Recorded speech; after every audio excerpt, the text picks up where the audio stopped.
Welcome to Phonogenics 101, a Riotboy production hosted by Jeremy Gloff. The podcast where people who love music discuss albums track by track.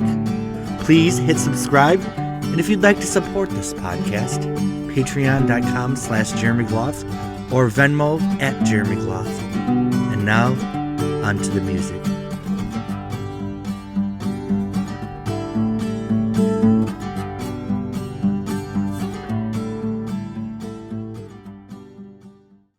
Hello, everybody. Welcome to Phonogenics 101. Tonight, we are doing a podcast that I said I would never do. I was quoted on an earlier episode. I said I will only do this episode if someone from my Patreon donates $100. Well, that did not happen. But if anyone out there wants to, if they like this so much, my Venmo's Jeremy Gloff, and the last four of my phone number are 5399. So tonight, we are doing something different. Only one person here has heard the Fleetwood Mac Time album. We're going to listen to every track on pause because we can't have copyright infringement, but we're going to unpause and immediately react. So this is going to be our Phonogenics reaction video of Fleetwood Mac's 1995 Time album, which we'll give a little background in a minute.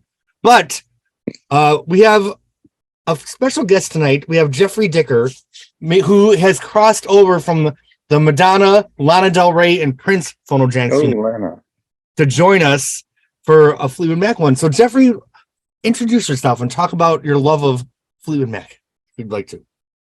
Hey, guys. Jeffrey from Los Angeles. I'm an artist.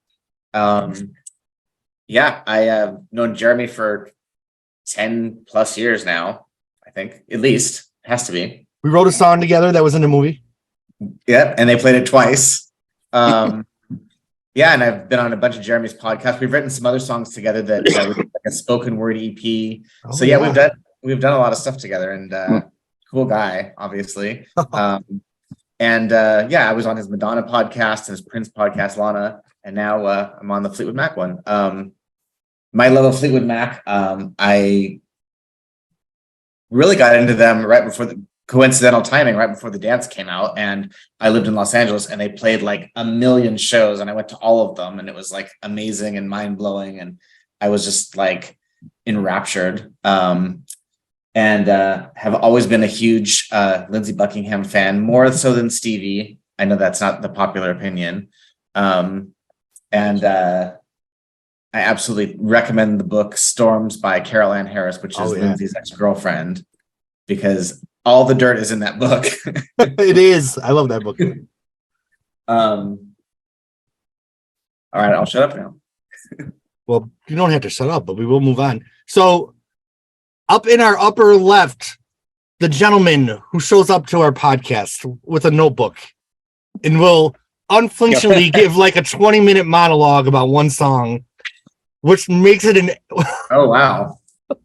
So, I think that becomes an adjective. He's going to Jim Miller it. Okay, yeah. All right, Jim, tell about yourself. Yes, I've been a fan since, when Lindsey and Stevie joined the band, and I heard Over My Head and really liked it. And then like they threw a wrench into it and Rhiannon came on. I didn't like it at first.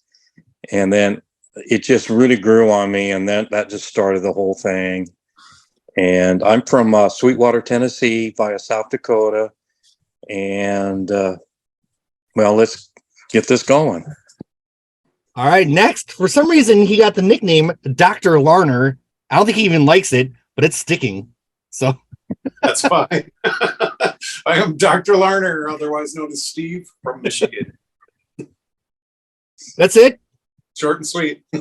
Okay, the thing I love about Steve is like there's this like I feel like a lot of times we like and dislike the total opposite songs. So I'll be like, I love that one, and Steve's like, which I love. Did you listen to Landslide live? Yes, and you were right.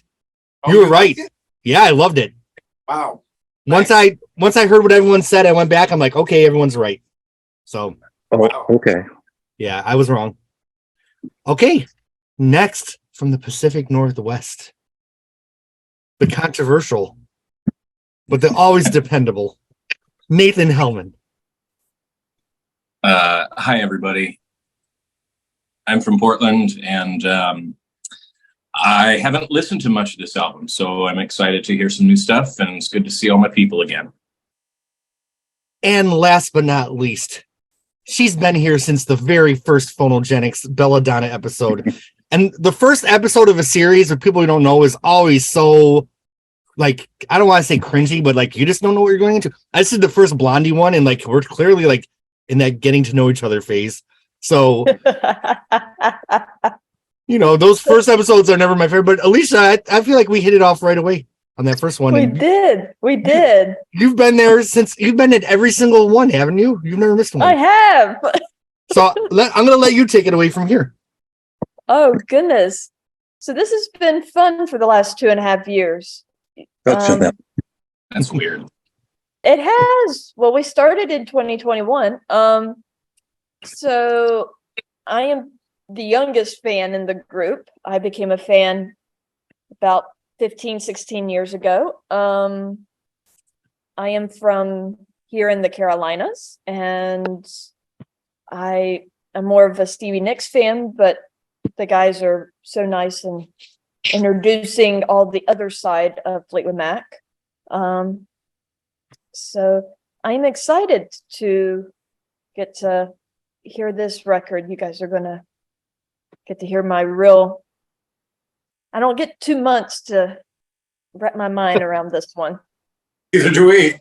Yeah.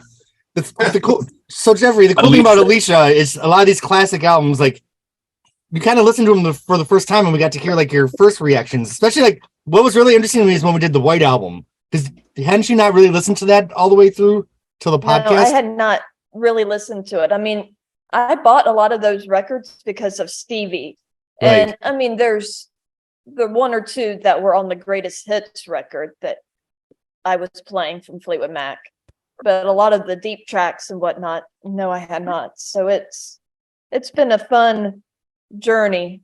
Was your mind just like totally blown when you heard those songs, or were you like, oh, that's nice?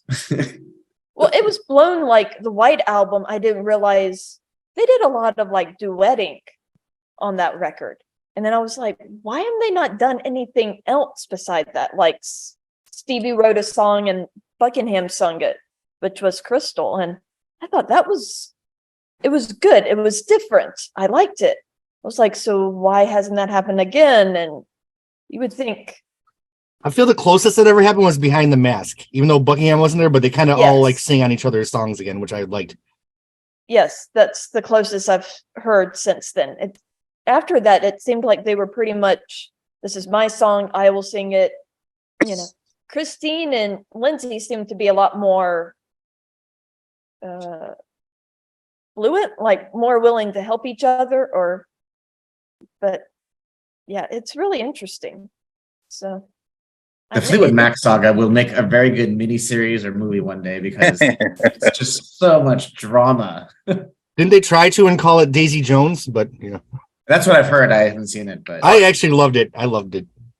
I watched for like the first 5 of them, 5 of that Daisy Jones. It's pretty good. Yeah, it's kind of, it's not. It doesn't cover that whole sphere of Fleetwood Mac. It's more like a Buckingham Nicks character, but there is another woman in it too, on the keyboard. She's British keyboard player, so that's a hint right there. It's pretty good. I mean, it's a you know, it's a mini series. You know, I'm not a big fan of those, but we're trying to find time to watch the rest of it over a weekend. So. All right. So it was 1994. I was living in Buffalo, New York. I remember this little ad in the Buffalo, I can't remember what it was called, the Buffalo, whatever the newspaper was.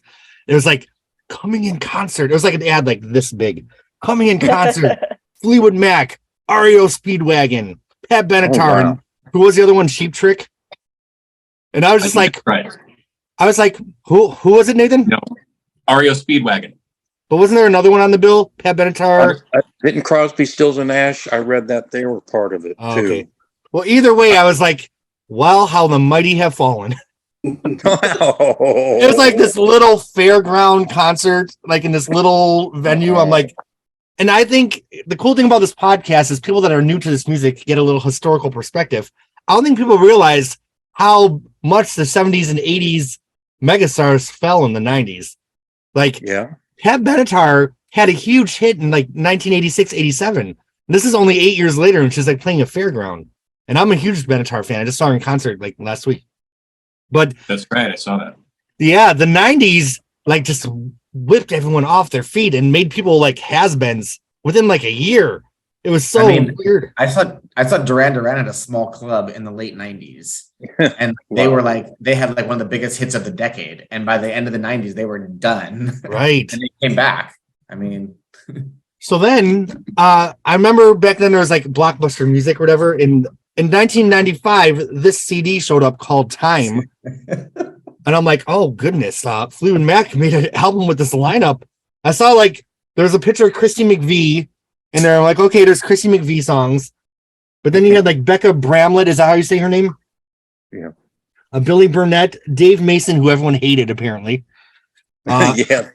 I do have the CD single here of I Do, but I do have to say before we start listening to this album for the first time, except for Jim, I just read the interview with Becca Bramlett in Rolling Stone, and I just fell in love with her. So as a gay man, I'm like, oh my God, Becca, if you're watching this, like I fell in love with you. You're so fucking cool. You're chill. Yeah. I like everyone's got to read this because she's like, she knew that she was a temporary replacement in the band. She knew she was a placeholder and they were going to try to get Stevie back. Stevie Nicks met her and said that, oh, she has blonde hair and she oversins. So that's what she said about Becca. Okay. And Becca's like, that's Stevie fine. said that? Yeah, Stevie said that. Oh my God.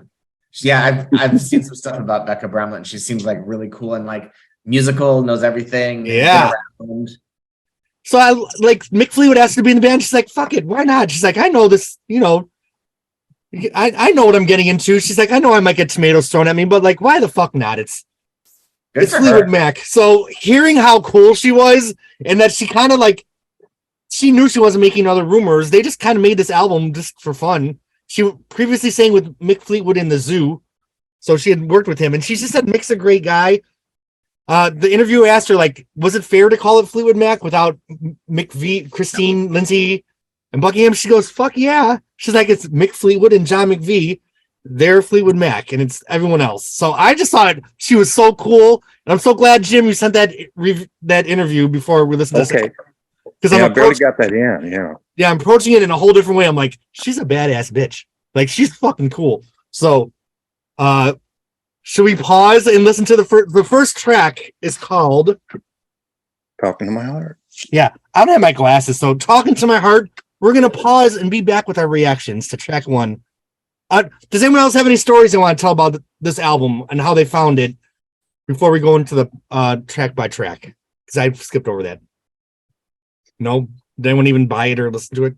No, nothing. No, wow. Oh, there's a backstory to it, but I might throw that in later. Okay. Well, let's pause it and listen to Talking to My Heart. All right. We just listened to, what was the name of the song? Talking to My Heart. Talking to My Heart for the first time. All right. My first reaction, I think they out Daisy Jones. Okay. Well, yeah, you have a point. You know what? I'll talk first. I liked it a lot more than I thought I was going to. It's not rumors, but no, it's not. This ain't going to be rumors. But Richard Dashud produced it, right? Yeah. That did produce rumors, and I love some of the like subtle harmonies and stuff. I thought I liked it a lot. What the fuck? I'm here listening to Fleetwood Mac Time, and I liked it. Okay, who wants to go second? Raise your hand, Jeffrey. I thought that was a very strong track. They really went balls out by like letting you know right off the bat you're not hearing like Lindsay or Stevie, right? Like, of course, we're going through my head. I'm going, is it Fleetwood Mac? Really? It's more like Mick Fleetwood and John McVie featuring other people, but whatever. I mean, I'm sure that's what probably turned people off because I was thinking it was a strong song and it probably would have done better if it would have been billed differently. Because right. To give her the vocal prowess that she deserves. I mean, because again, it was a pretty good track, I thought. I was expecting to be like, ooh, but I was like, ooh, I'm into this. Yeah, I'm going to listen to this in my car tomorrow morning. Yep. For sure. And I ended up loving the Behind the Mask album, which I didn't like at the time. And I can hear some of the guitar playing that reminded me of that album. So pleasantly surprised. Who would like to go next? Nathan. Totally sounded like similar guitar parts, but that's no surprise. You can see how one, it's you can tell it's the same group of players between the two, which that much is clear. Okay, I also really like the jangly guitars at the beginning. Yes. Then you get that slide guitar, that's pretty hot. Some really cool harmonies. Two other bullets on this. The harmonies at the end, I don't know if you guys caught this too, but they really sounded like I Want to Be With You Everywhere. Oh. Right? Did you guys hear that? Okay. And then the chorus. I actually bought this one while we were listening to it because that chorus just kind of pops right out at you. It's good. I really like this track. Strong track, as Jeffrey said. Yeah. Do I get royalties? Oh. Never mind. All right. Anybody else? Dr. Alicia? Oh, Jim. Bring on the notes. It's got 100 or 180 return on Fleetwood Mac, but considering their history, it is Fleetwood Mac. Like from their entire history. It's very countrified, great harmonies, and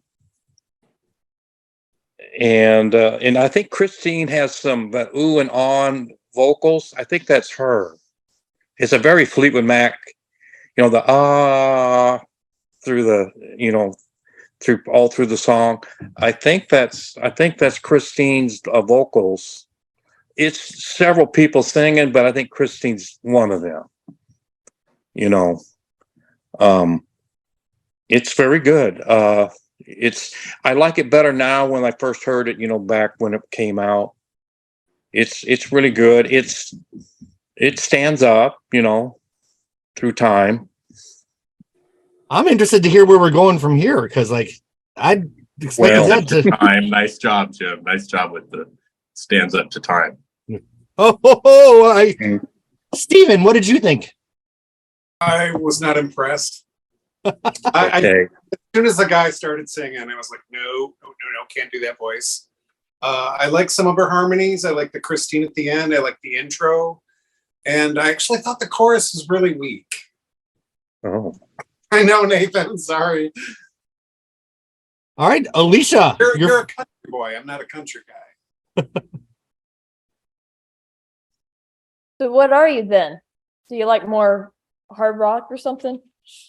You're a synth pop, right? Yeah. He's a rock little boy. I'm just not into rap or country. They're like two genres I can't connect with at all. Okay, so that explains why this and Behind the Mask were. But I like Mask. I thought Oh, it was you good. do? Okay. Yeah. It's a little like Dwight Yoakam, urban cowboy for Steven's taste, I guess. Yeah, I love Dwight.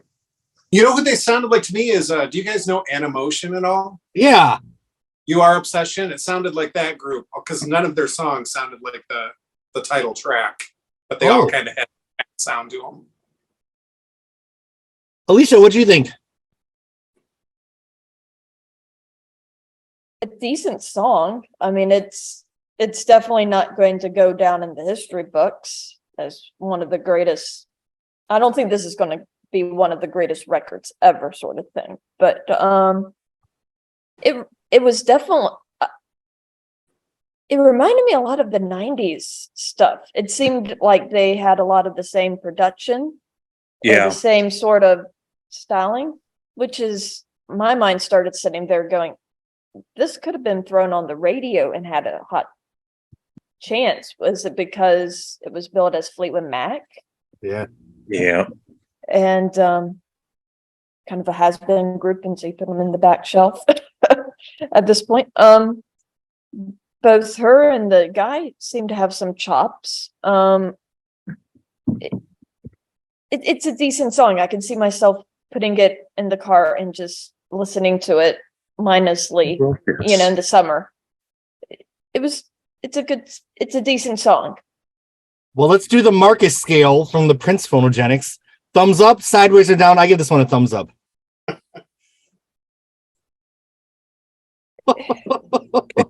Dr. Larner. Maybe All I'll right. like it more if I hear it again and on a better sound system. I mean, Next is I didn't see. What did he do? Did he give it the finger?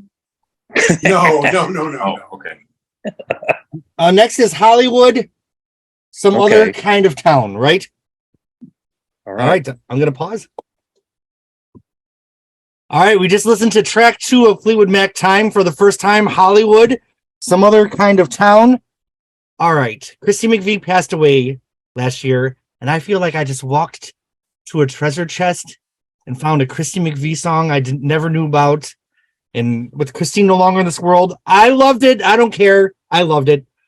Christine has this ongoing theme on Bare Trees. She had a song called Homeward Bound, how she wanted to go home. In 2004, she released her album. In the meantime, she had a song called Bad Journey, about how she didn't like traveling. So I feel like, knowing the history of Christy McVie, she was ready to retire, which she did. And she went back and got out of Hollywood and lived in the country after the dance tour for many years until she came back in 2011. So this is clearly a song that was really personal to her. I loved it. She had that electric, Carly Simon coming around again keyboard sound that she used a lot in the late 80s, early 90s. But you know what? I was there for it. So I loved it. I thought I like the harmonies. It's not Everywhere or Little Lies, but it's a great Christine track, I thought. I'm interested to see if I'm alone in this. So who's next? Who wants to go next? Jim. I've never heard this song before, and I just Jim, you're on loved it. mute. Oh, Jim, I muted you because I could hear you during the song. Okay. So you have to turn everybody on? Okay. Well, Christy McVie has never experienced a South Dakota winter. I don't think she wants this little, rain in the face stuff. She don't want the piercing snow on your cheeks at -10 like I experienced. So that's just a joke. I'll just it's a foreshadowing of what she was feeling. And, she went back home for like 15, 16 years. So it was foreshadowing. She was serious about it. And it's a very up song for like the subject matter. It's kind of like, it's a kind of a nice, light, up song, a pop song, so to speak. And it holds up quite well against Christine's other material with Fleetwood Mac or even her solo work. So it's good. It's just another brick on that Christine wall. Yeah, it is. It's like cool to discover a brick I didn't know about. Because I even have her stuff back through Chicken Shack, and I just slept on this album. I had no interest in it.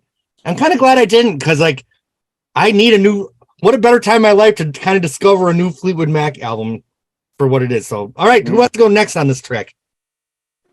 Jeffrey. Yeah, I agree. Great to hear a new Christian. I mean, I slept on this album too. I don't know. It's so weird. Like when I got into a band, I would get obsessed, and I don't know why this album just had no interest in listening to it ever. It's so weird. But anyway, great to hear a new Christine McVie track that's like good. Yeah. And I did think it went on way too long. Yeah. Around like the 4-minute mark, I was like, this shit needs to end. But hey, it's like an extended version. Yeah. Like we get a new Christine McVie 12-inch version. Right. Without Stevie coming in and taking over the vocals at the end. I always laugh with my friends on that Little Lies remix when Stevie comes at the end, because I feel like Stevie pushes Christine out of the way, like, I got it from here, honey. Well, I don't think she was around during the session. So, I mean, they were like, It's the best part. Let's wring something out of her while she's here. Yeah. It is funny. great. So accurate too. All right. I'll pick it up there if that's all right. Yeah. I thought it was just fine. Good track. It sounded, the word that came to my mind was boilerplate. Sounds a little boilerplate, Christine, but lots of good stuff in there. I liked some of the lyrics. It's, so much of pop rock music tends to lift up Hollywood in different ways. And so it's nice when something like this kind of pulls the rug out from under that a little bit. So I like that. I appreciated that in the lyrics. And I really, again, Jeffrey, sorry to be all on your But I totally agree, and I had that written down. Too long. Do it. I thought both songs were too long. Yeah. First one was, Yeah, I like this one better, so I didn't mind as much, but that first song was really long. But this one was 5 minutes and 46 seconds. That's insane. When I looked at the YouTube video, I'm like, oh, What? it's got to be fading out soon. I'm like, holy shit, there's like 2 minutes left. You know, too long isn't something I would say very often in other circumstances, but I love this song. I thought love really, it. really good. Yeah. all right, Alicia. I probably need another couple listens. It had a great groove to it, and Yeah. Christine sang very well. I like the harmonies, but around the 4-minute mark, I was going okay. So yes, I'm like everybody else. That they could have reduced the time. I mean, I wanted to grab a tambourine. Seriously, I was seeing Stevie Nicks dancing to it the whole time. I don't know what she was singing about, but I love the sound of this song. And Yeah. being from Hollywood, you appreciate any song about your hometown. And, another parallel between my two favorites, Madonna also had a song called Hollywood. So there you go. Yeah. Which Nathan is also another, like, not popping up Hollywood song, ironically. So The more I think about that, maybe I'm wrong there. There are plenty of songs that are, too cool for school about it. and isn't it weird that the dance was only 2 years away from this? This album had such a bad reputation with fans. It's too bad, like, looking back, because I think it's a lot better than any of us gave credit for so far. Like, it could be a shit show from here. We have no idea, except for Jim. So, all right, let's pause it and go to track 3. I was corrected by the panel, Dr. Lerner. We need to thumbs up, sideways, or down for Hollywood. Thumbs up for me. That's why he's the doctor. Oh, okay. Christine, good vocals. Christine. Okay. All right, Pete, Christine. Next is Blow by Blow. That could have been It already sounds. a book about my life in the 90s. All right, let me pause it. All right, we just listened to track 3 of Fleetwood Mac's Time, Blow by Blow, for the first time, and I would say that blew. That blew. That was like every bad cliche of like an 80s band. By the time the 90s, there like, you go. it checked every box of like the synthesizer that probably shouldn't have made it past 1986. Sound like That's a Home right Depot there. commercial. Yeah, the Home Depot. I feel like I was in a small town, like in Western New York, where I grew up, and like the house bar band was up there doing a song. Yeah. Was that Dave Mason singing? Yep.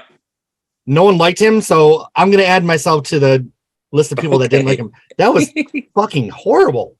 My first reaction was the word wolf. That was bad. That was My gosh. like The only thing I like is her Hey. background vocals are kind of campy, so I can see myself in the car being like, it also sounded like an 80 like late 80s like hair metal band, like one of those like not so hard songs. Like I don't know. I was not feeling that at all. That didn't sound like anything Fleetwood Mac would ever do. Did you guys hear Grace Slick? Oh my Her God. voice? Oh Like my in God. It's in my Starship. notes. it was very Starship. Oh my God. It's in my notes. Okay, Jim, go ahead. Tell us your notes. I need to hear them right now. It reminds me of a Starship song. That vocal there, there's some vocals where the Bramlett and Mason go together. That sounds like Grace and like Kantner, who's the male singers in the band. But that sounds Marty like Callner? them. Is What? that Marty Callner? Is he the singer? For I was Starship? never a Starship, Yeah. man. I don't know. I just know Grace and but that vocal sounds like them, and it's kind of that synth stuff, that 80s synth. The only thing I even liked on the song was her. Who was like, the- I'm like, okay, girl, you're It's trying your like best. It's like a bit of like a Genesis or Mike Rutherford. He was a guy in Genesis. Mike and the Mechanics, right? Mike and the Mechanics song, kind of. It has that the 80s synth and all I feel like that. it's like a Mike and the Mechanics B-side though. It's like it's not even like the hit. Yeah, it's Blah, blah, blah. Okay. Oh, the drum mixed drums are it's very recorded, a very harsh, a very, there's no what do you call it, warmth to the drums. It's very clicky or just bang bang, I don't know. It's just not like what Mick would like sound like. It was recorded very, I don't know, in a way that it's a very harsh drum sound. Unlike Mick's kind of, he's just a different, the way they record Mick. Sometimes they record John is Mick. on here, right? What? John, yeah. John McVie is on this record? Yeah. That's the same rhythm section that did Sarah, that just did Blow by Blow. Okay. I don't hear their personality in the instruments at all. Yeah. I didn't hear any personality of any kind in that. Okay. Does Becca sing anything on this? Yes. Or is she just the background singer? On that one, just the background singer. I mean, right? did she have any songs where she's solo? Don't tell us. I want to be surprised. It's coming. Oh, okay.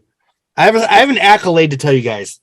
I think I like her vocals on this. That's the only redeeming thing. She really keeps it kind of holding together there. This is more like Fleetwood Mac or Mick Fleetwood Zoo material than a Fleetwood Mac song to me. It's not a real bad put down because I like some of that Zoo stuff, but it's more of a Zoo song than like a Fleetwood Mac song. Well, keep the animals at the zoo, Hunter. Yeah. I think Alicia loved it. Yeah. We tell a quick story before we continue with the panel. When I was in high school, there was a girl we didn't like, and my friend Jocelyn, who passed away, may she rest in peace, made up a song that was supposed to be sung in a Becca Bramlett kind of voice. She's your favorite hoe when you need a blow. So I feel like this song is the sequel to that. Okay, Alicia, what did you think of Blow by Blow? Well, I like the music side of it, but I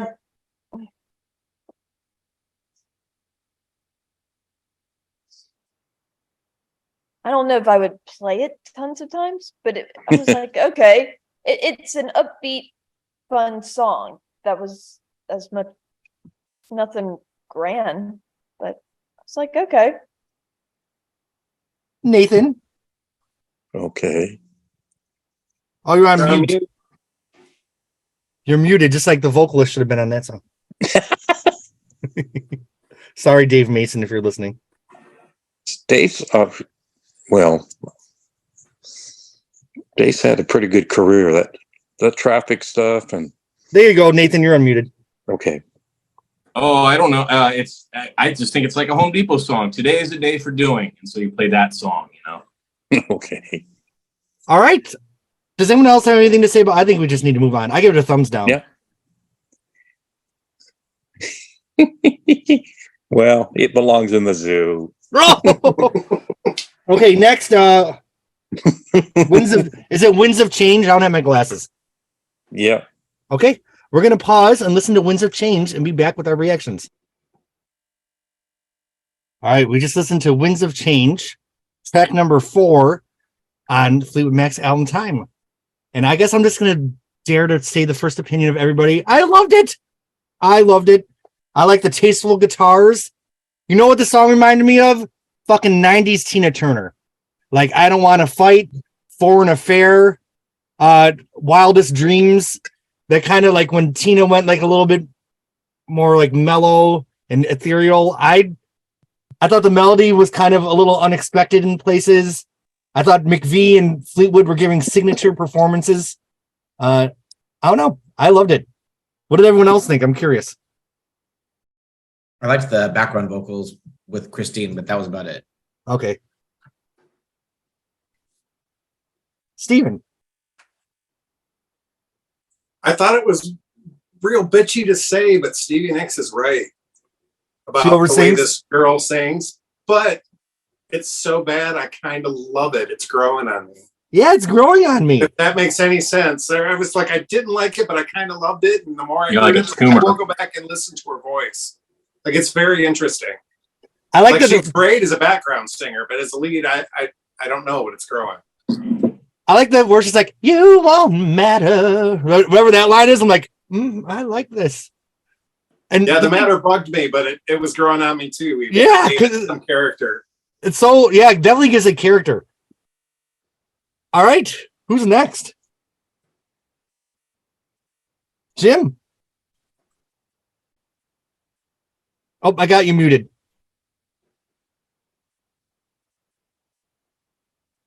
Okay. I'll It's a very dub in his voice here. Like, I got 5 pages written. Here we go. Keep moving your lips. Are you Go ahead, ready? Jim. Yep, we're ready. Okay.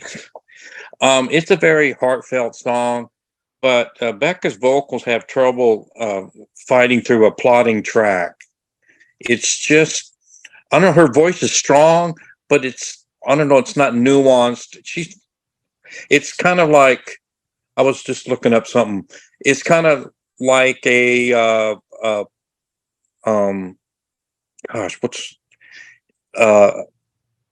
what the heck? I lost my memory. A Marilyn Martin kind of track, or who did the with Nightbird? What's her name? Sandy Stewart. Yeah, Sandy Stewart. I mean, it's kind of like her distinctness is not outstanding. It's funny how singers break. There's something about them distinct wise with the vocals and in their enunciation that propels them. And I mean, it's kind of, it's not it's heartfelt, but it's not really remarkable. She didn't write another thing. She didn't write this song. It's by somebody that wrote children's books. That's what I looked up someone's bio. Okay. It's funny that her first stab wasn't something, she's a writer. It wasn't something she wrote. It was Interesting. Something that maybe the record label pushed or something. I don't know. It's taking Stevie's role, right? Yeah. And I make a comment here. Becca's in a hard place here. Here standing in for one of rock's iconic voices. So it's even a tough spot. I mean, and it's just a track. It's a nice little track. It's heartfelt. It's got, the musicmanship's pretty good on it, but and Becca said, I mean, when she was hired, that she was hired and the band's kind of waiting for Stevie to get, healthy, Right. get well again. And she knew it was a short-lived thing. And Mick let her go in a fax, Yeah, she sure did. Should have been a little bit more classy about it, but I mean, the fax comes in and well, and she bought a house. She had to sell it, or she had to dump the house. I fall in love with her today. I like Becca Bramlett. Oh, okay. Thank you. Alicia, what do you think of this one? I actually liked it. Yeah, I loved it.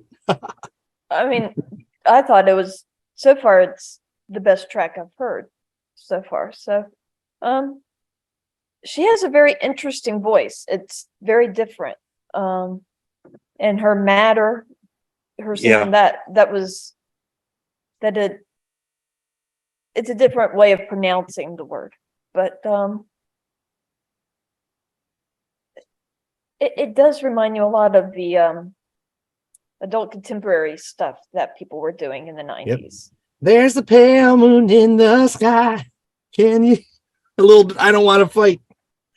Can I just jump in on this really quickly? For some reason, this song reminded me of another song, which is similar in style, which is, what's that country song called? This One's for the Girls. I mean, it's, everybody know it? Martina McBride? There you go. Doesn't it sound like that, Alicia? Not really. It did to me. Boy, they sound right alike in my head. I don't have anything positive to say about this song, so I'll just say nothing. Well, we're already an hour in. Are we gonna make it through all 13 songs? Should I just only play half the song? Or are you guys all hanging in there? All right. We can do it. I'm good. I'm good too. All right. The Joni Mitchell damn ones. Okay, I give this one a thumbs up. Well, it's All right. Okay, we are about to listen to I Do, which I have the CD single for, and we will be back with our immediate reactions after we listen. All right, we just listened to I Do, track 5 from Fleetwood Mac Time. I forgot to say the first Christine McVie song, Hollywood, when I was listening to it, I'm like, this could totally be on her 1984 solo album. I feel like when I listen to I Do, this could totally be on her 2004 In the Meantime album. I kind of feel the same about this song as I did the other one. It's just great to have a Christine McVie song that I don't know front to back. You know, it was weird that this was a single because this was so not marketable in 1995, but still, yeah. It's still like, to me, it's like classic McVie. You know, maybe could have done without the little rock guitar, but I like the harmonies in the background. That's about all I had to say about this one. Who else wants to jump in? It gives off "You Make Love and Fun" vibes during the little breakdown there. And I love that there's a little tag at the end, like the classic Fleetwood Mac little ending section that the McVie songs are so known for. Definitely "You Make Love and Fun" vibes. I also was thinking, it's strange that they didn't let her have more songs already. Like, she's only had 2 songs so far, and I'm like, God, I think, if I remember right, Jeffrey, I don't think she really wanted to be on this album, but she said she'd mail in, like, she's like, I'll mail in 3, because she didn't do the tour or anything. Do you guys remember hearing that? I'll mail in 3. I could just picture being all proper, being like, yeah, let's mail them in. Here's a couple songs. Jim, what do you think if I do? I have you on mute, so unmute yourself.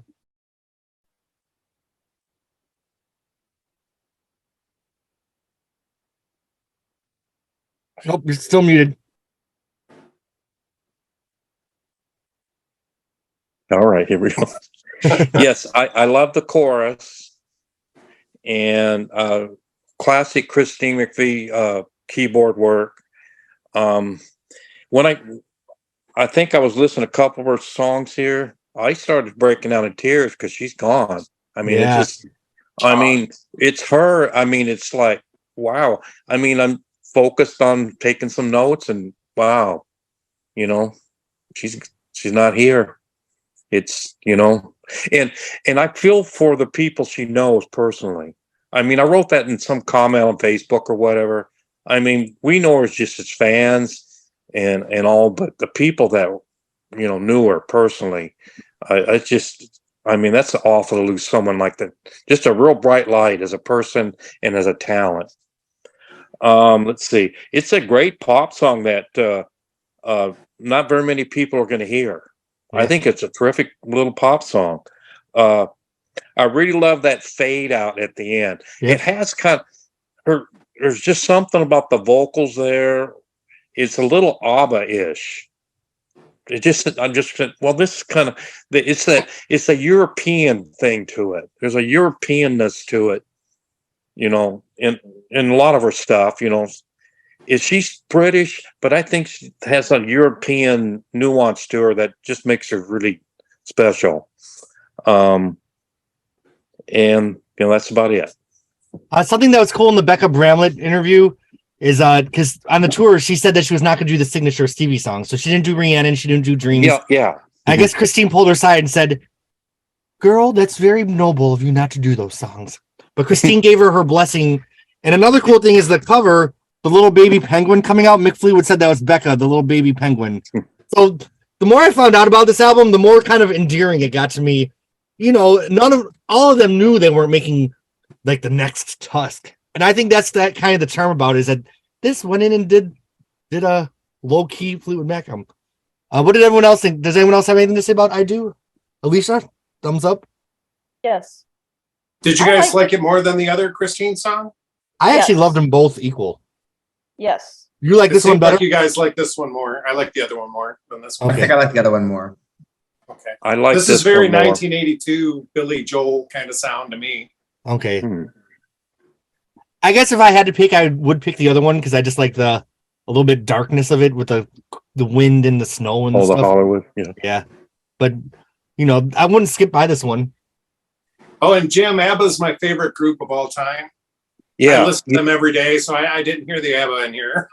Okay. That's why I was mean, like shaking my head no. I was like, no. it's just something that I think it's something with she harmonized with herself at the end a lot. And I thought it was kind of like the two ABBA girls.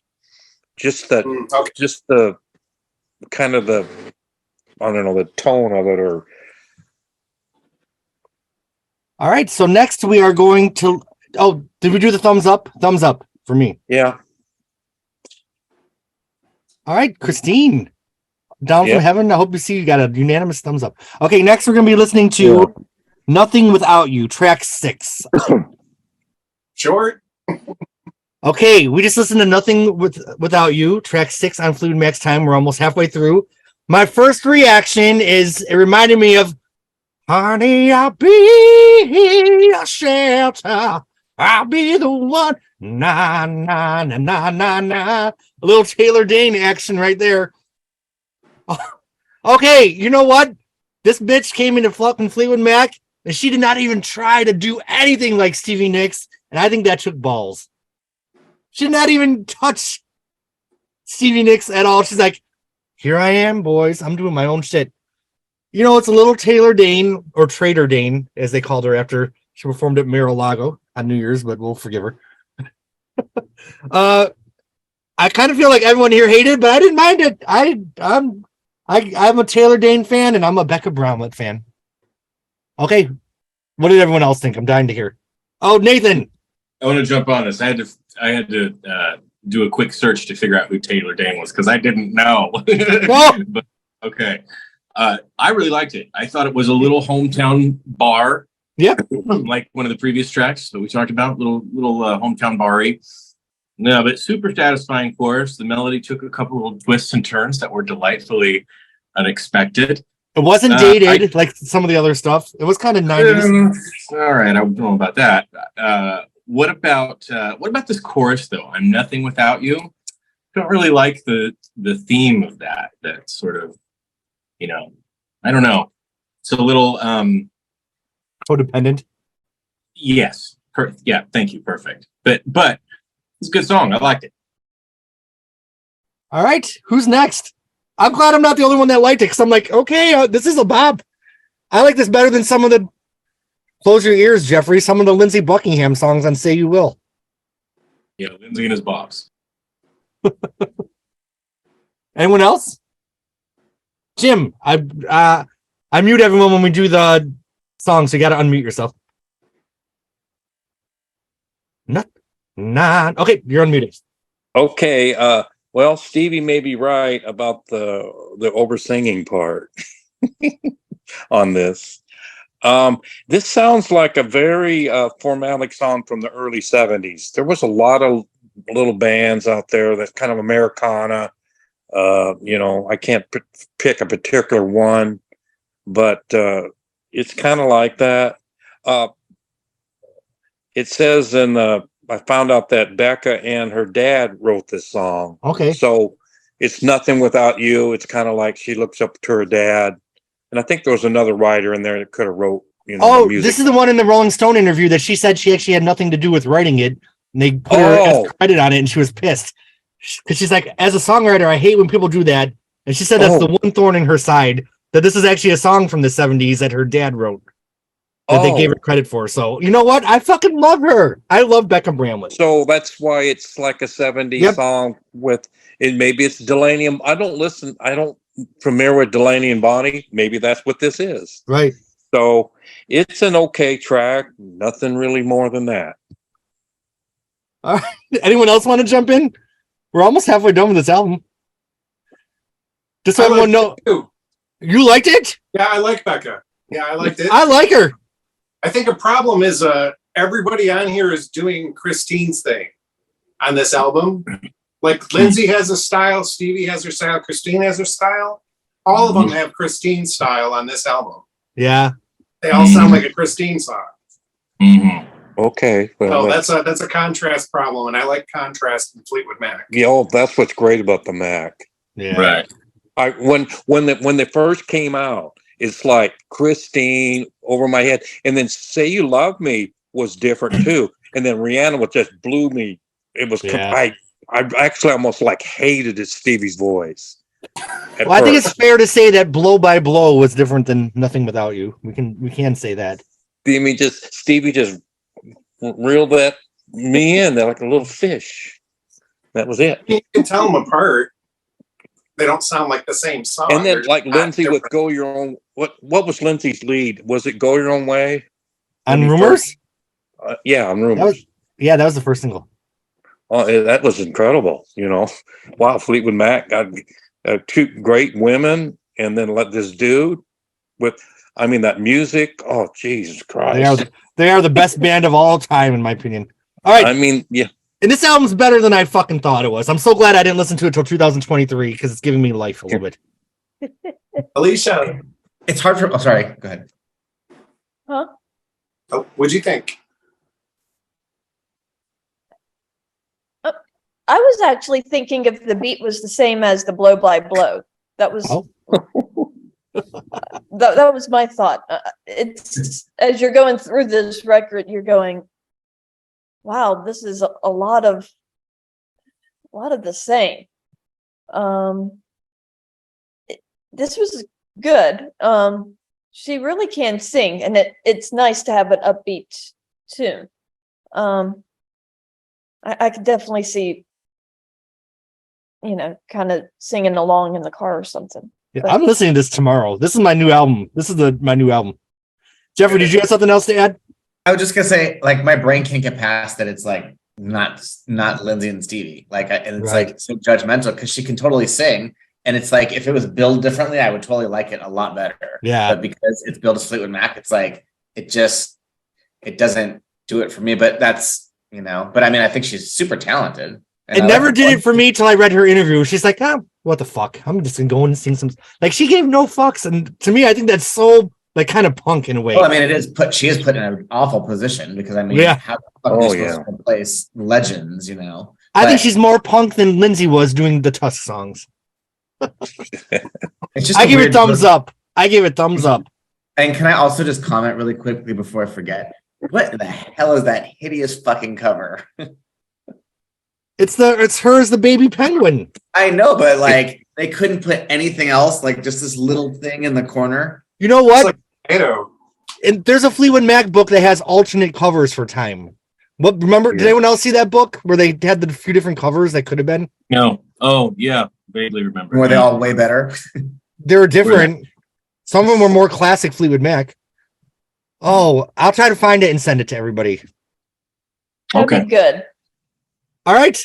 Moving on. Next, we are halfway through the album. Do you guys want to take a break after the next song to refill your drinks and stuff?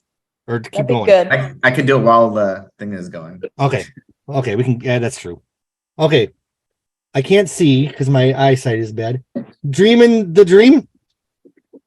Yeah, Dreamin' the Dream. Okay, we're gonna be listening to Dreamin' the Dream, not to be confused with Christy McVie's solo song, "Who's Dreaming This Dream," which we'll be talking about in a few months.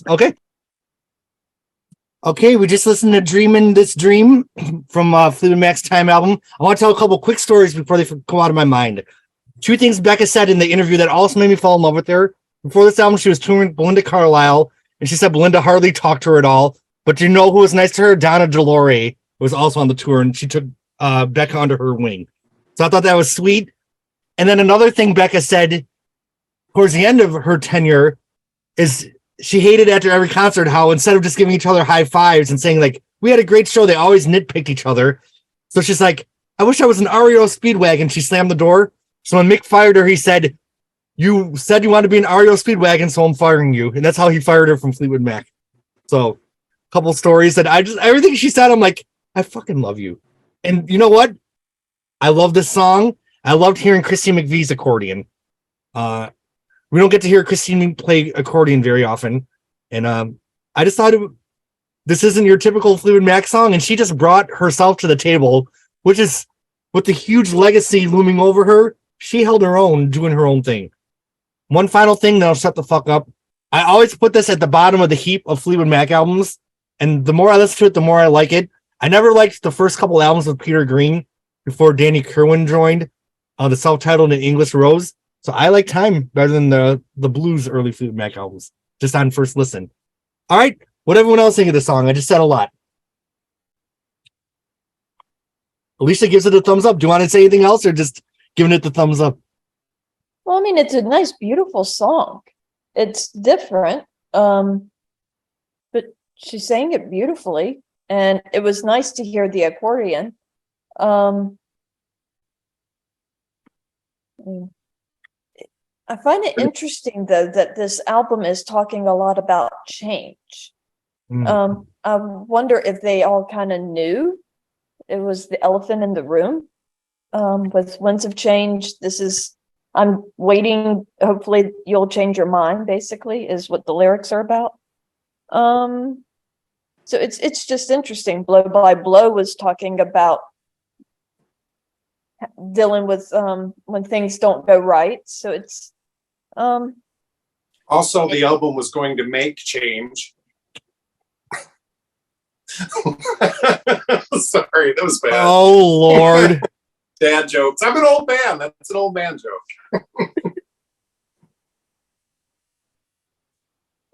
Keep going. Anybody else have anything to say about this song? Jeffrey, what did you think of this one?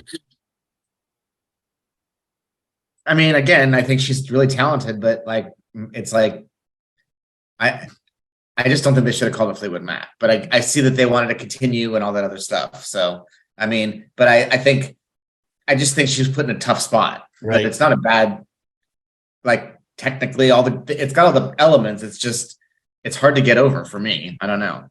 In a weird way, I feel like the strategic placement of this album kind of gave something for the dance to build on. So this album kind of became the runt, so they could have this huge comeback. So far, I think the sequencing is just a fucking train wreck. I just think it's just all over the place. But anyway. And Becca and Billy did do a duet album after this called by Becca and Billy, which I've never listened to. I have it, but that's something we could check out. Jim, I know you got some notes. What do you think of this one? I got you on mute, so you got to unmute yourself. Here we go again. You're muted, my friend. There you go.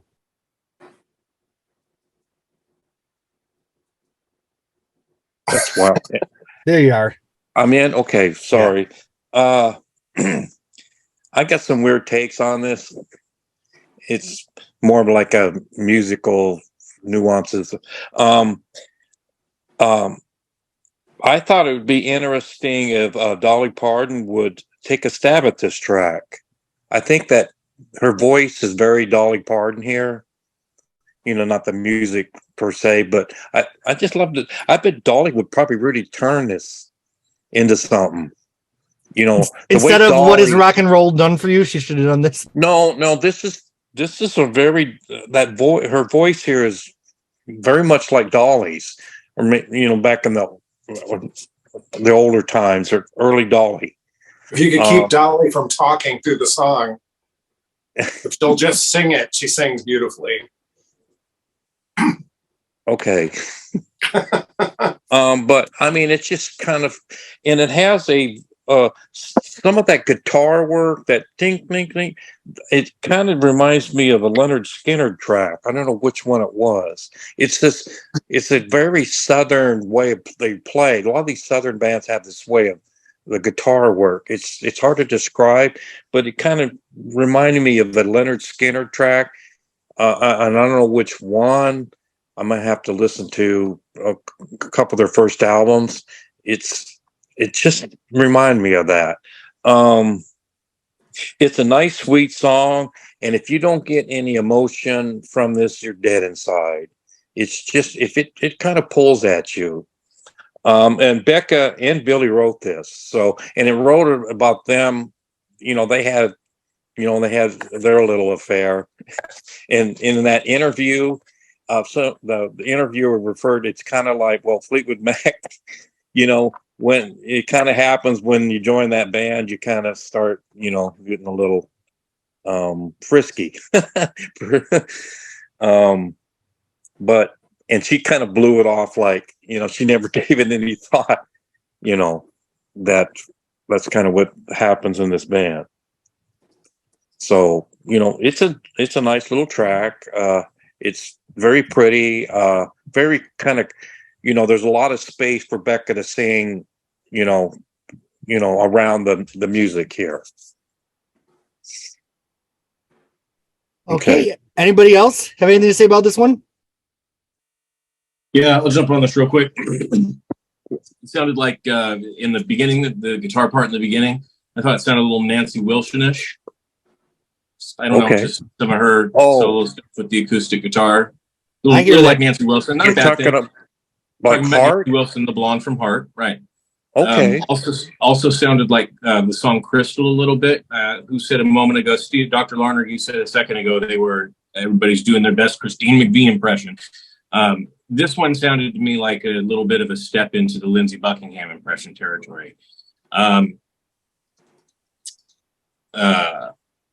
it's different than anything else we've heard on this album so far. So that's a good thing. It'd be, here we are at the halfway point. It'd be time to, or a little past it. It would be time to throw in the little change of pace. And they did it right here.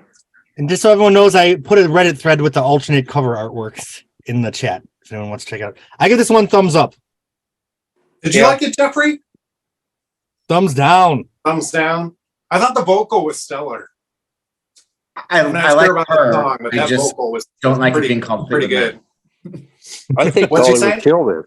I think Dolly would kill this. I just have that feeling. I said I like her. I just don't like it being called Fleetwood Mac. I'm sorry, Jeffrey. What'd you say? I keep talking. I'm sorry. Sorry. I said I like her. I just don't like it being called Fleetwood Mac. So it's like, okay. Well, it's not. Like. Well, it. But I think she's really good. I think she's really good. Jeffrey, okay.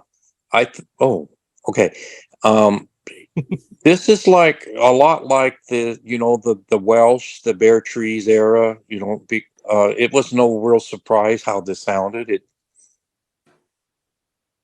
It does kind of like fit into the main legacy, but it's hard once a band becomes so huge and so iconic with a certain lineup, then it's hard to like go back, I feel like. And truthfully, I pretty much only like the Stevie and Lindsey years. Right. I like a selected song from the earlier stuff, but I pretty much only like the Stevie and Lindsey years. So I guess that makes sense why I never really even listened to this record. Right.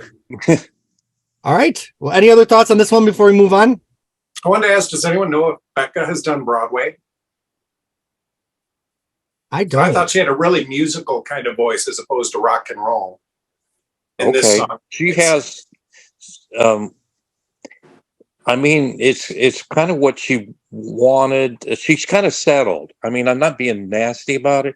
She kind of, she liked to be in a band and drink. Yeah. And everybody else was drinking and party and create. I mean, she's very creative. She's a true artist. I feel like after that interview, I'm like, she just does it for the love of the music. I mean, yeah. Well, Lucinda Williams, she's a great artist. I mean, absolutely. But she never really. She was winning these awards because people really critics really liked her. Right. But she never put herself out in front in the public as being a star. And Lucinda is an amazing writer and player and just a recording artist. And and Becca's a lesser type of that. Another interesting thing about the Becca interview is she was very close with Janie Lane from Warrant. She did all the background vocals on their first album. So she was talking about how she was, cross paths with him in his later years before he passed away. So really interesting story. I thought she had a really interesting story. Yeah. All right. So next up is Sooner or Later, which also is a Madonna song. Sooner or later, you're gonna be. What if it's a cover of that? I don't think it's gonna be. All right. The Cher voice. Sooner or later. All right, here we go. Are we back? What? You're muted, Jeremy. Yeah. Son of a bitch. I'm sorry. Okay. We just listened to Sooner or Later by Yeah, I love that song. Fleetwood Mac. Let me say before tonight, I always looked at Time as an album of crappy songs with mediocre Christine songs. And Oh, they're song good. by song by song, I was wrong. And I honestly feel like I just heard the best Christine McVie song that I've never heard before. Like that was like if Oh Daddy had a brother that was born in the 90s to me. Well, I thought it was power. I fucking loved it. I just loved it. I love Christine McVie. And I can't believe I never heard this song. It was so good. I like the harmonies. I like hearing Becca a little bit in the background, just like you can hear Stevie and the Christine songs. I don't know. I absolutely loved it. What did you guys think? Jeffrey, 2 thumbs up. You want to expound it all on that? I mean, like you, I've never heard any of these Christine songs, and it's like kind of a nice present, like to have new songs that are good. Yeah, I'm gonna listen to these a lot. Yeah, My fault. Yeah, Her vocals were very emotional on this. and she sounds flawless. I mean, she sounds like Christine McVie. There's not like how sometimes like after a few years our voice doesn't sound as good or whatever, but she sounds oh great. my God. Just flawless. So it's a cool like fun 2023 present to have new Christine McVie songs to listen to. You know what? I'm thankful everything worked out the way it is, and it's really cool to share this moment with you guys, like hardcore fans. I'm loving this shit. Oh my God, it's so good. None of us have ever heard it. It's really funny. Actually. Oh my God, I love this album. I never thought I'd say that. Okay, Jim, I know you got some notes, so let's do the Jim. Okay, it's a dark and atmosphere. It's a dark atmospheric musically, and it's very much like those Bob Welsh, Danny Kerwin work, where there's a lot of instrumentation and it builds and it broods and it sets an emotional tone. It's what I love about those, like Sands of Time. It's very long, a beautiful song. And Christine and Eddie Quintella penned this. I think they did a lot on this, on the song, on her work on this. They wrote, and I think this is kind of when I think they broke up. Right. And there's a lot of that in a tone in Christine's writing it's kind of like there's a foreboding, that there's something that's, and this song is really emphasizes that. So it's very good. It just another brick in that Christine wall. She has an amazing career. I am blown away by these songs. She didn't want to be a star, an overblown person, but you put her up against, a lot of people compare her to Paul McCartney as a writer, and that's true. I mean, she's way up there. She didn't want to be the big star, and but she really loved the craft. Yeah, and she loved touring to a certain extent, where kind of got old, and then she found her way back for a few years, and we're happy for that. All right, Nathan or Alicia, anything to say about Sooner or Later? I liked it. I like the foreboding, brewy songs. Yeah, I liked how they did the Sooner or Later. They layered it and had the different harmonies. You're very Fleetwood Mac on the layering for sure. Yes. I thought it was a good one. I liked it fine. It was a good one. It reminded me of the song Behind the Mask a little bit. Yeah. So I guess it was after that. So sort of, it also reminded me of kind of leftover Fleetwood Mac. Something that, demo type of a thing. It's a good one. I love the song Behind the Mask, by the way, though. Oh, I love that song. Oh, yeah, that's a good. With Lindsay on the guitar, right? Okay, I gave it 2 thumbs up. I loved it. I'm gonna go with 1 thumb up. Oh, Steven, why did you not like it? Okay, here we go. Here she goes. You're on mute, maybe for good reason. I got bored and checked out. I have to No. listen to it again. Like, I don't even remember it. So I sorry, I'm not trying to be contrarian. Like I'm jealous that you I guys thought all it was a little long. It was a little long. Yes. It was this almost 6 reminded me of minutes. like 90s driving in the rain kind of music, and I'm not really into that. That's why this album is called Time, because they're like every song is an hour. We have 5 songs left. Are we going to make it? Yes. Okay. Next, we are going to listen to I Wonder Why. Okay, I'm learning this stuff. All right, we just listened to I Wonder Why from Fleetwood Mac's album's Time. I had so many first reactions, I had to put notes on my phone. So I'm going to read my reactions. We're learning. First, I'm like, man, this sounds like something from Behind the Mask. Then I'm like, this sounds like something from the damn Chain box set. Like one of those tracks. Yeah. So that was my first thought. Once again, I feel like we have the Christine McVie song sound, but with Dave Mason singing. I feel like the music sounds like it could be a Christine McVie song from like In the Meantime. I put the note, I wonder why. I just had to listen to that for the last 3 minutes of my life. It's interesting because with Dave Mason, I feel a lot of parallels to Dave Walker, who had 2 lead vocals on Fleetwood Mac's Penguin album, and he kind of didn't fit in either.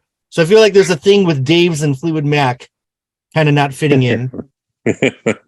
I enjoyed the mystery to me in the lyrics, which is a throwback to an earlier Fleetwood Mac album. I thought Becca's background vocals were weird and odd and misplaced. Mhm. And my final note was, to anyone else, did the last few measures sound exactly like Destiny Rules from Say You Will? Did anyone else catch that? Ooh. It was the same chord changes. Okay. Who else? I didn't hate it as much as his other song, The Blow by Blow. I thought this one was a little bit more Fleetwood Mac sounding. He's just jarring to me in a way. I don't know. Who else wants to take it from here? I would add that the background vocals at the end, the wailing, a little "Gimme Shelter" is what it reminded me of. Okay. For me, which is, and I don't mean in a good way. I mean, like, Oh, we talked about doing our best impressions. This one seemed like a sort of a "Gimme Shelter" impression. I don't have much else to say on this one. It was a song. it was a song. Alicia, your hand was up. What I did like was I was listening to the lyrics. I wonder why things go wrong. I thought the chorus itself was really good. Those are good questions to build lyrics out of. It's a good but the rest of it was just, the lyric wise wasn't great. I could pass on the song. So Steven, please tell me you didn't love it. I didn't love it. No. I really liked the music in the verses and the sound. I don't know what he was singing about. I was just listening to it. I didn't love this song. No, I didn't. Okay. All right. Jim, bring it on. Okay. Yeah. This was written by Dave Mason and others. Not that bad of a track. It has a very strong chorus. Once again, Becca's vocals are hard. She has a hard time fighting through the track to be, I mean, you can hear it, but it doesn't kind of hook together. It has a hard time fighting through the track at the end of the song. I mean, I'm kind of, Dave Mason had an incredible career with Traffic and on his own. There was a song that, let's see, I'm looking at something else, that Joe Cocker covered. I mean, I can't remember what it is now. I mean, he's had some, as a solo artist and with Traffic, some great songs. Apparently none of them popped here, so you know. Jim, you're not bitchy very often, so when you are, I just live for it. I watched that. I watched the whole concert they did in Vegas on New Year's Eve just this afternoon, He's a good vocalist and he's a great guitar player. That was a pretty good band, that was in small clubs, toward the end. It was it was funny that you have the age difference in the band was kind of weird and all that. Beck was like 26, I think. Mhm. And, these older fellers and, and, it was just kind of an odd look. Billy's kind of in between their ages, and usually with a band, they're like within, roughly 4 and 5 years of each other. It was kind of an odd look. Hey Jim, what was the set list for that tour? For that Oh, show? They did the Traffic songs and the Dave Mason, Gold Dust Woman. They did the Chain, right? They did the Chain. They start out with a Chain. This is more of a jam band than what Fleetwood Mac is. It was a good jam band. I saw they did Imagine by John Lennon. Yeah. Yeah, I didn't see that on this show. I feel like they're definitely like lowercase Fleetwood Mac here. Like this is lowercase. Oh, they did the Blue Letter. AM. Not FM. They did the Blue Letter, and Which is gotta be weird. You Make Loving Fun. How did Becca sound on the Christine song? Did she sound good? She sounded her own. She did it her way. Okay. Kristen gave her blessing and said, She did. Kristen said, put a little soul in it. And she did, she's a kind of a soulful, she reminds me of Janis Joplin in some ways as a person and kind of her, kind of give it all you have.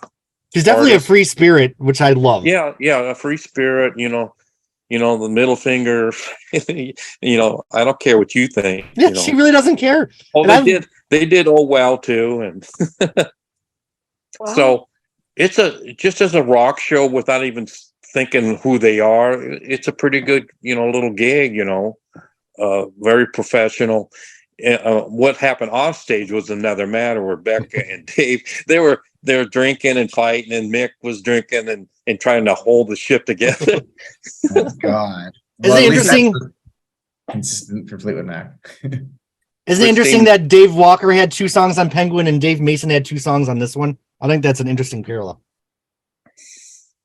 All right, we have 4 songs left. Are we hanging in there? Next, Get in there. There's 3, ain't? Nights in. No, 4 more. Rodanthe. Oh no, that's a Diane Land movie. Nights in what is it? Estoril. Estoril. Okay, It's in Portugal. we will be back after we listen to Nights in the city in Portugal. There you go. We are winding down, getting to the home stretch of Fleetwood Mac's Time album. We just listened to Nights in Estoril, which is a Christy McVie song. I have a couple notes. I really liked the fade out. First of all, okay, I've given you guys a Taylor Dane reference earlier. I have a new reference for you. Do you know what this song reminded me of? Does anyone remember? This kind of had that 90s adult contemporary feel. It reminds me of that Carly Simon song, Better Not Tell Her. Do you guys remember that one? Just leave out the white nights. Where Carly's talking, it's hot in the summer in Madrid. So this is my Carly Simon moment here. And what else did I have? Every time I look at a song from this album to see how much longer, when I think the song's over, there's still like a minute left. Yeah. But other than all that, another good Christy McVie song. I liked it. I've enjoyed everything she brought to the table. I really loved her songs on Behind the Mask, like Save Me, Sky's the Limit. So I feel like this is a continuation of the great writing she did on that album. Another good Christy McVie song. Who else wants to jump in? It's my favorite song off the album so far. Really? Oh, Yeah. wow. Yeah, it's a I great agree with song. you. Oh, you too, Steven? Yeah, I liked it a lot. Yeah. Wow. How did we Good sleep on this groove. album? Never even heard of it. Alicia, what'd you think? I like the groove, and the Yeah. piano was great too. Yeah, great song, right? Damn, Christine was just a genius. Nathan, I'm interested Yeah. what you thought. Then we're gonna close out with Jim on this one. Okay. I'm sorry, I don't have any notes on this. No opinion. All right, Jim. Okay. Well, it's another Eddie and Christine Penn song. For me, nothing really stands out here. But I mean, I think it's her weakest track on the album. It sounds like a behind the mask stand or cast off, but that bar is so high with Christine. This is pretty. I mean, it's a lot. It's better than a lot of those Becca tracks, and the Mason stuff. But and I just looked up where this was on Google Earth. It's on the almost the furthest western part of the peninsula, the Iberian Peninsula. I didn't see a cruise port there, so I might not be going there. It's interesting that we all kind of had different favorite Christine songs for this album, which is a testament to the quality of her work. I liked all of them. Yeah. All right, I'm getting tired, but we can do it. We got 3 songs left. So next is I Got It In For You. It looks like it's a Billy Burnett song. We haven't heard from him in a long fucking time on this album. So Okay. seems like we're about to. Let me pause it, and we'll be back after we listen with our reactions from Fleetwood Mac's album time. Okay. Well, apparently they have it in for us. All right, so my notes on this song, I feel like the bar band is back from the small town. Yeah. But I kind of didn't hate it. I was reminded of another thing from the Rolling Stone interview that Donna DeLore gave Becca the advice to not sing too much as the background singer because she doesn't want to outshine Belinda Carlisle, and she needs to keep her job. So I thought that was a cute little story. Mm-hmm. And my final note on this one is I feel like Mick and John sounded like they had a really good time playing this one. And Mick's drumming reminded me a little bit of Too Far Gone from the Buckingham McVie album. So those are my notes. Not my favorite song on the album, but I didn't hate it. I mean, it was fine. I think they wrote this right after their affair, so I could hear the sparks a little bit. I think Becca kind of has an interesting voice. Like, there's some things that she does that are kind of unique to her and a little bit kind of gritty and raw. And I've kind of fallen in love with her a little bit throughout this whole interview and this. So who wants to go? This is my favorite song that's non Christine. Really? Okay. Yeah, I liked it. That's All it. right. Well, Jim, let's go to you. Let's hear your notes. Okay. It's a soulful country romp. A soulful country romp that sounds just like another band. Yeah. And Becca and Billy harmonize well. Yeah, they really do. They really, live, they really do. Becca's like Stevie and can harmonize with another singer rather well. That's why she has a lot of work. Yeah. She gets a lot of harmonizing work and fills out someone else's vocals. There's definitely a chemistry there that was genuine. Yeah. I like this album, man. The only song I hated so far was that Blow by Blow one. Everything else, It blows. yeah, it blows. Well, Nathan or Alicia, anything from the bottom row? Well, I liked the groove of that song, and the way in the back you had the background of "I got it in for you, I got it in for you." I mean, it was really in the background, but that really added an extra touch to it, I thought. And then I liked how she was singing, and then he dropped the "I got it in for you" as they did the chorus. So that was really nice. You could tell. It's kind of sexy, right? Yes. I like "Get It In Me." The doctor or the Nathan, anything else to add? I got nothing. I give it thumbs up. I'll give it a thumbs up. Definitely. Good groove, like Alicia said. All right. Sideways. We have 2 songs left. This song is a Christine McVie song that was actually performed on the 2019 tour with Mike Campbell. It's called All Over Again. And Stevie Nicks told the story in the concert I saw them that she heard this Fleetwood Mac song that she'd never heard before, and she fell in love with it. And I thought it was really interesting that they kind of almost closed the show with a song from Time. And they did a beautiful job in the concert. So I've never heard the version from this album.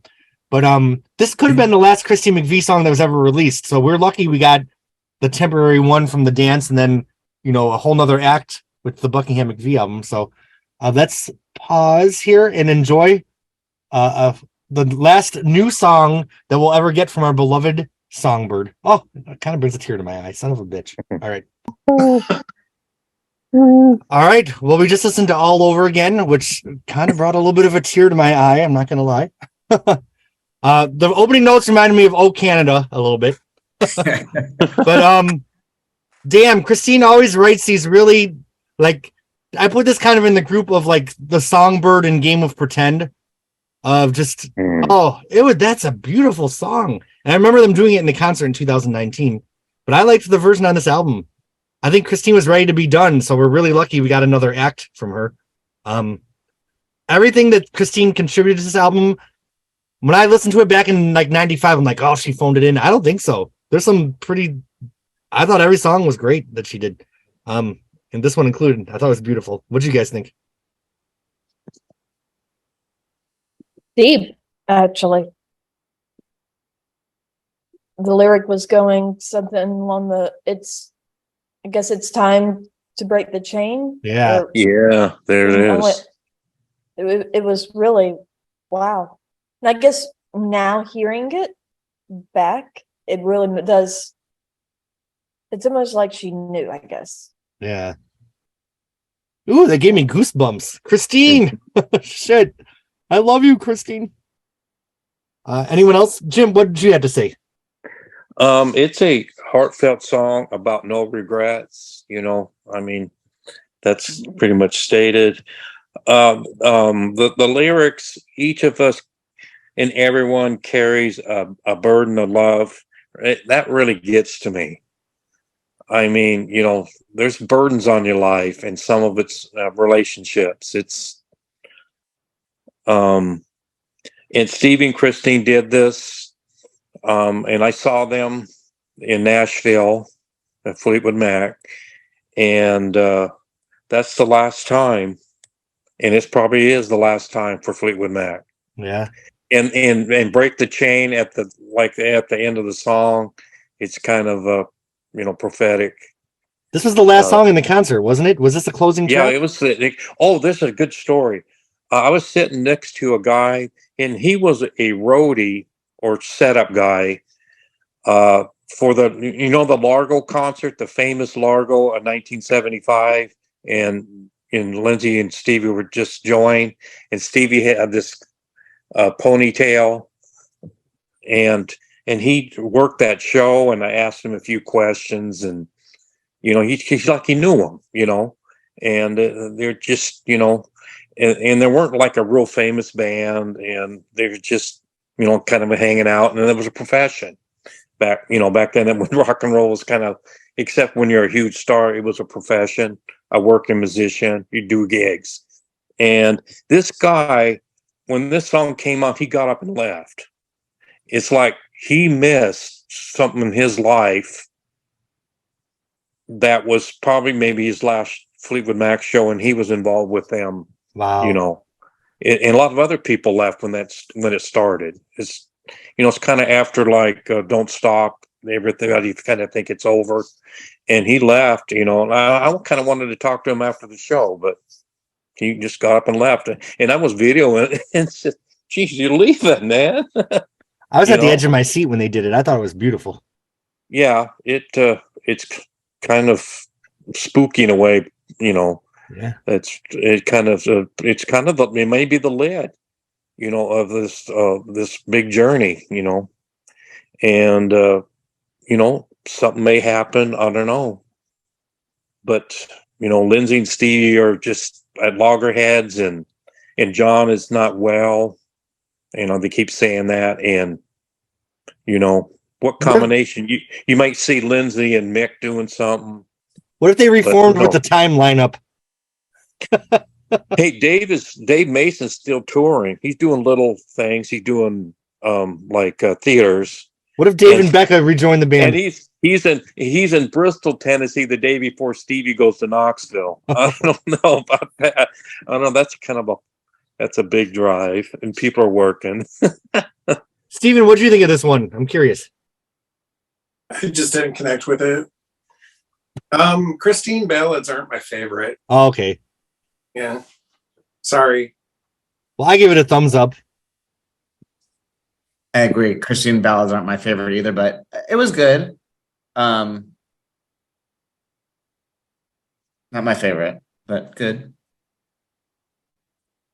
All right. Well, we have one song left, and in the interview, Becca said that Mick Fleetwood was complaining that he can never put his songs on the album. So everyone in the band refused to be on this song. So it's just her and him. It's a 7-minute spoken word song from Mick Fleetwood. So we are going to be away from each other for 7 minutes, listening to Mick Fleetwood do spoken word. This is a sandwich. This is right up there with the world turning vest. You think I can make a sandwich and then? Yeah. And he remade this song a few years ago with Becca and re-released it. All right, are you ready for the final track of Time? These Strange Times. We'll be back. I'm just letting everyone in the Phonogenics universe know we are going to sit through this whole fucking 7-minute thing, not skip ahead. All right. Well, we just finished Fleetwood Mac's album Time. Oh, hold on. Let me turn off my YouTube here. Little Lies extended mix is the bonus track for the Japanese version. All right, I have some notes on this Mick Fleetwood song. I thought the beginning drums reminded me of Tusk a little bit with that little tribal beat. Mick doing spoken word reminded me a little bit of Marianne Faithfull for some reason. Some of Marianne Faithfull stuff. Especially her Secret Life album, which kind of came out the same year. Didn't he also have a B-side from Behind the Mask called Lizard People where he's talking? And then it reminded me a little bit of the beginning of In the Back of Your Mind from Behind the Mask where they do the talking there. I thought it was interesting in Mick's lyrics how he's referencing his kind of guitar players had come and gone out of his life. The Peter Green reference with Man of the World, which was a Peter Green song, and then the Lindsay reference with Walk a Thin Line, which was a Lindsey Buckingham song. And all these people had left his life. I'm going to make a bold statement. I did not hate it. I thought that Fleetwood Mac was kind of brave to release this little fucking weird ass. Like, I don't think they really played it safe. They weren't like trying to recreate the Fleetwood Mac brand. They just did some weird little album and Mick Fleetwood doing spoken word. I was kind of here for it. I thought he was saying his truth. It was kind of weird. I don't know. Jeffrey, you tell me what you thought. I don't like to use the word, but I hated that song. You hated it? I laughed out loud like twice, like really hard, because I was like, what the fuck is this? Oh, I liked Becca's vocals too. I like the vocals she was adding. That was like, that should have been like, they should have condensed that shit down into like 60 seconds. Okay. And then the fact that it went on for 7 minutes, I was like, are they fucking out of their minds? Like, who gave approval to be like, you know what? We're going to not have Stevie Nicks and Lindsey Buckingham on this record. And instead, what we're going to do is like, we're just going to like go for it. It could have ended with the Christine song. Don't you all feel like? That's what I was wondering is that would have been the best capstone, unless they did something like Rumors where they ended with it and then something kind of like with Gold Dust. It seems like it quietly seeps into like an encore or something. Right. But this isn't quietly seeping in. This is I kind of wish they would have flipped the songs at least and had this and then ended with the Christine one. It was pretty bad, but I don't know. Steven, take it away. The song is a mess. I'll give it that. But musically, it had the highlight of the album in it for me. Really? Alicia, you asked me earlier what kind of music I like, and I didn't really have an answer for that. I like funk and I like disco with a rock influence. So the guitar solo and the beat and the groove of the song was my favorite part of the whole album. Like, Did you like her vocals? The vocals she layered, I thought were really pretty. Yeah, like I don't think anyone could do this spoken word except for Anietta Falskog from ABBA is the only person where I can listen to it over and over like a regular song because it's performed so well. like this is a cool novelty, but I couldn't listen to it again and again. But I love pieces of the music. There's a great song in there. I thought it was daring in a way. Yeah. I kind of fall between Steve. I don't know. I didn't hate it. That's all I'll say. I didn't hate it. Jim, I'm interested to hear your notes. Yes, it's an ode to Peter Green, mainly a Man of the World, and I had to listen to Man of the World after I listened to it today. And What a great song! you know, yes, and Man of the World did well in the British charts. I think it did. Yeah, it was up there. I love Becca's vocals here. Her vocals pretty much pulls the thing together. Mhm. I wonder if that was a loop or she had to sing that 80 times or not. I bet she's saying it live. She seems like she's like, I got this. I feel like she had like a wine spritzer in one hand. She's like, keep roll the tape, Mick. We got this. Mick's daughter Lucy had a little vocal in here. It was kind of a whispery vocal, because it's like "come here" or "God is here" or "not here." That was in there, and the guitar work textures at the end remind me of Pink Floyd. There's very good guitar work, and Christine didn't want any part of this. And I think Mick's diction is impeccable. That British stuff, that he tried some little bit of acting roles here and there, but I just love the British. The British, and even when they swear, they sound great. Like his voice. And interesting and incredible music piece. Mick finally gets his word in. On our own time, we'll have to listen to his 2017 remake that him and Becca did. I listened to that and I didn't really like it. It's just, oh, really? I don't know. Well, it's just they added more music and it was longer, I think. Yeah, they remade it in 2017. Huh. I'm going to be bold and give it a thumbs up. It's so bizarre. I'm here for it.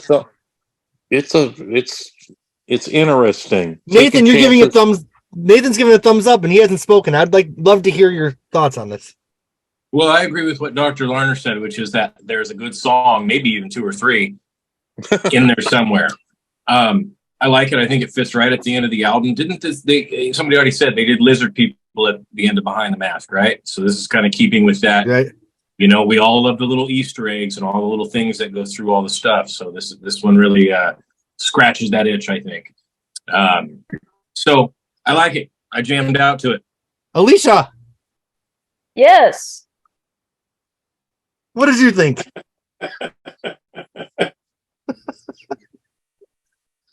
It definitely did not need to be the last song, I don't think. Why are you laughing so hard?